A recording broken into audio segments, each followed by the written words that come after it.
রাজ্যের মানুষের শিক্ষার আমূল পরিবর্তনের জন্য, বিশেষ করে প্রান্তিক সমাজের ছেলে মেয়েদের ভবিষ্যৎকে সিকিউর করার জন্য, যেখান থেকে বুনিয়াদী শিক্ষা অর্জন করছে সেই জায়গা থেকে কম্পিউটার এডুকেশন বাধ্যতামূলক হওয়ার জন্য দাবি তুলেছি।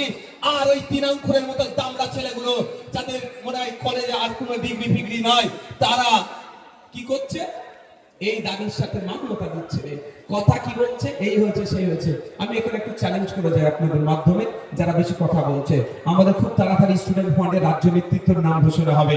সেখানে একটা ছেলে যদি মনে হয় পড়াশোনার সাথে যুক্ত নয়, যদি খুঁজে বার করতে পারে, সাথে সাথে আপনাদের কথা দিয়ে দিচ্ছি, তাকে সেই পদ থেকে আমরা নামিয়ে দেবো। আর এই চ্যালেঞ্জটা আমার টিএমসি বন্ধুদেরকে গ্রহণ করতে হবে। তো রাজ্য নেতৃত্ব থেকে শুরু করে কলেজে যাই, আমাদের রায়গঞ্জ জেলা পরিষদের একমাত্র বিরোধী বিধায়ক দক্ষিণ 24 পরগনা জেলা ভাঙড় থেকে আপনারা পাঠিয়েছেন। আমরা 3-3 হতো 1-2 নম্বর ব্লক থেকে। 1 নম্বর ব্লকে তো নমিনেশন করতে দেয়নি, যাক ওই বিষয়ে আমি আসছি না, আমি আমার এখানে ফিরে আসছি।